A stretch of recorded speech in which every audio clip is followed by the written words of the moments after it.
உங்க மண்ணுக்காக போராடிட்டு இருக்கீங்க.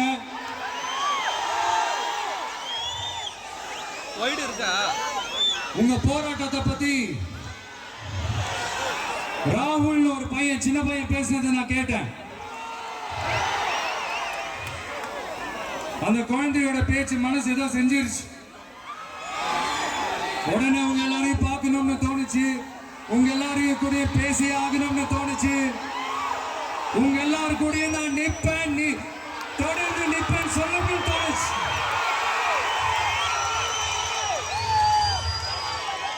ஒவ்வொரு வீட்டுக்கும் ரொம்ப முக்கியமானவங்க அந்த வீட்டில் இருக்கிற பெரியவங்க தான். அதே மாதிரிதான் நம்ம நாட்டுக்கு ரொம்ப முக்கியமானவங்க உங்களை மாதிரி விவசாயிங்க தான். அதனால உங்களை மாதிரி விவசாயிகளோட காலடி மண்ணை தொட்டு கும்பிட்டுதான்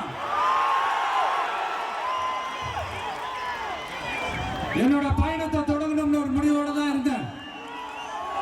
அதுக்கு சரியான இடம் இதுதான் எனக்கு தோணுச்சு.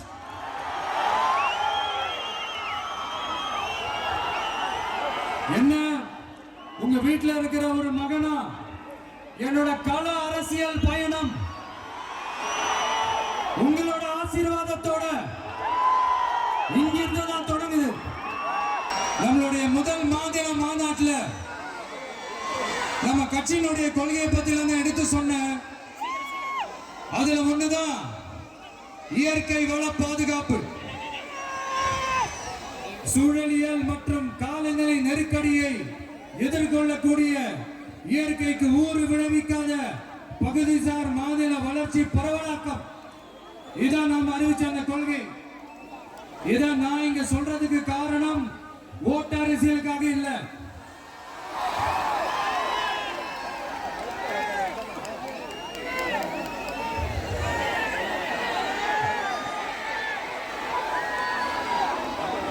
இன்னொரு தீர்மானம் அதே மாநில மாநாட்டில் நான் சொன்னேன். அது விவசாய நிலங்கள் பாதுகாப்பு கொள்கை தீர்மானம். அதுல காஞ்சிபுரம் மாவட்டம் பரந்தூரில்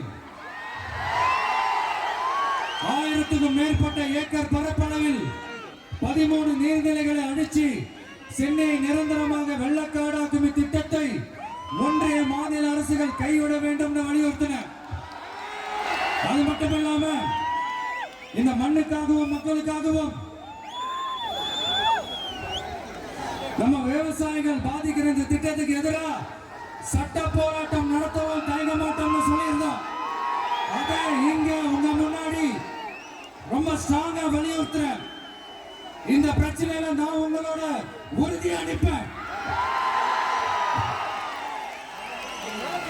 இன்னொரு முக்கியமான விஷயம், நம்மள ஆண்டுகிட்டு இருக்கிற ஒன்றிய அரசுக்கும் மாநில அரசுக்கும் நான் சொல்லணும்னு நினைக்கிறேன். நான் இங்க வளர்ச்சிக்கு எதிரானவெல்லாம் கிடையாது. ஏர்போர்ட்டை வரக்கூடாதுன்னு நான் சொல்லல, இந்த இடத்துல வரக்கூடாதுன்னு நான் சொல்றேன். இதை நான் சொல்லலன்னு இவன் வளர்ச்சிக்கு எதிரானவன் அப்படி இப்படின்னு சொல்லி ஒரு கதையை கட்டி ஆரம்பிச்சிருவாங்க. நமக்கு அதை பத்தி எல்லாம் கவலை இல்லை மெய்ங்க. எல்லாத்துக்கும் மேல இன்னைக்கு இந்த பூமியில வாழ்ற எல்லா உயிரினங்களோட இருப்பையும் புவி வெப்பமயமாதல் பயமுறுத்திட்டு இருக்கு.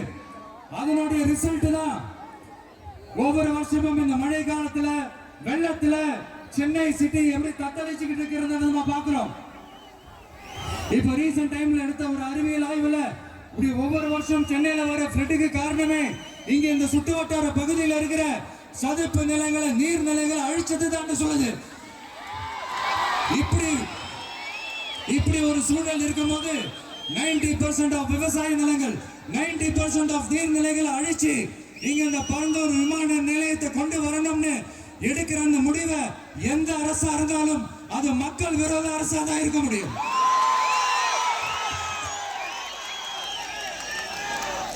இப்ப சமீபத்தில் நம்ம அரிட்டாப்பட்டி பகுதியில் அந்த டங்ஸ்டன் சுரங்கம் அமைக்கிறதை எதிர்த்து தமிழ்நாடு அரசு ஒரு தீர்மானம் ஒன்று கொண்டு வந்தாங்க. அதை நான் மனப்பூர்வமாக வரவேற்கிறேன். ஆனா அதே நிலைப்பாட்டை தானே இங்க நம்ம பரந்தூர் பிரச்சனையில எடுத்திருக்கணும்.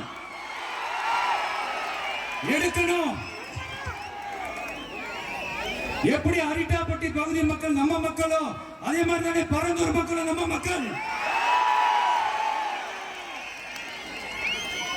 அப்படித்தானே ஒரு அரசாங்கம் யோசிக்கணும்.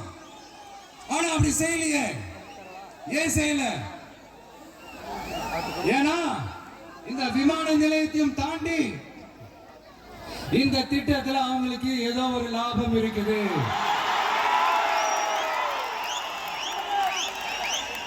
அதை நம்ம மக்கள் தெளிவா புரிஞ்சு வச்சிருக்கிறாங்க. நம்மளுடைய ஆட்சியாளர்களுக்கு ஒரு சில கேள்விகள். நீங்க எதிர்கட்சியா இருக்கும் போது 8 வழிச்சாலையை எதிர்த்தீங்க, அந்த காட்டுப்பள்ளி துறைமுகத்தை எடுத்தீங்க. அதே தானே இங்கேயும் அதே நிலைப்பாடு தானே இங்கே எடுக்கணும். எதிர்கட்சியா இருக்கும் போது விவசாயிகளுக்கு ஆதரவு, ஆளுங்கட்சியா இருக்கும் போது விவசாயிகளுக்கு எதிர்ப்பா?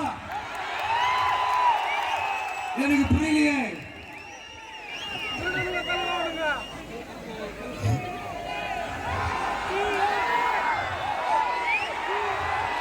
அதனால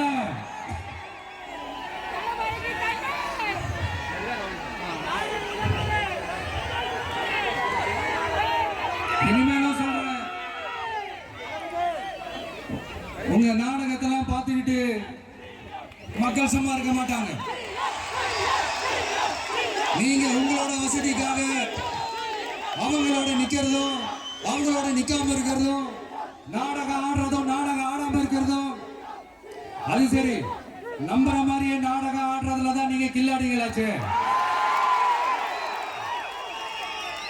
அதே மீறி நம்ம விவசாயிங்க உங்க போராட்டத்துக்கு எதிராக போராடினாங்கன்னா பிரச்சனை தான். அதனால இனிமேல் உங்க நாடகத்தை பார்த்துக்கிட்டு மக்கள் சும்மா இருக்க மாட்டாங்க. உங்களோட இந்த விமான நிலையத்துக்காக நீங்க ஆய்வு செஞ்ச இடத்தை மறு ஆய்வு செய்யணும்னு ஒன்றிய அரசுக்கும் மாநில அரசுக்கும் நான் கேட்டுக்கிறேன். விவசாய நிலங்கள் இல்லாத இந்த பாதிப்புகள் குறைவா இருக்கிற இடங்களா பார்த்து உங்களுடைய விமான நிலையத்தை கொண்டு வாங்க. வளர்ச்சி தான் மக்களை முன்னேற்றம். ஆனா அந்த வளர்ச்சின்ற பேர்ல நடக்கிற அழிவு மக்களை ரொம்பவே பாதிக்கும்.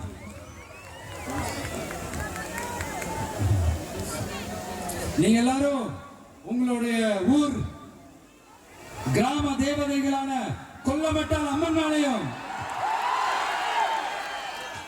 எல்லை அம்மன் ஆலயம் ரொம்பவே நம்பிக்கை வச்சிருக்கீங்கன்றது எனக்கு தெரிஞ்சது. அந்த நம்பிக்கையை இழந்துடாதீங்க. உங்களுக்காகவும் உங்க ஊருக்காகவும் இனி உங்க வீட்டு பிள்ளையான நாடும் தமிழக வெற்றி கழகத்தோட தோழர்களும் சட்டத்துக்கு முற்பட்டு எல்லா வழிகளிலும் உங்களோட உறுதி அளிப்பேன். உங்களோட ஊருக்குள்ள ஏகனாபுரம் ஊருக்குள்ள வந்து அந்த திடல்ல தான் உங்க எல்லாரையும் மீட் பண்ணணும்னு நினைச்சேன். ஆனா எனக்கு பர்மிஷன் கிடைக்கல. இங்கதான் பர்மிஷன் கொடுத்தாங்க.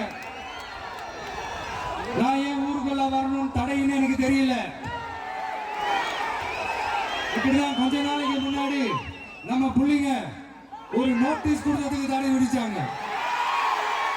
ஒரு துண்டு சீட்டு நம்ம புள்ளிங்க கொடுத்ததுக்கு. அது ஏன்னு எனக்கு புரியல. அதனால கான்பிடண்டா இருங்க, நல்லதே நடக்கும், வெற்றி நிச்சயம். மீண்டும் சந்திக்கும் வரை நன்றி, வணக்கம்.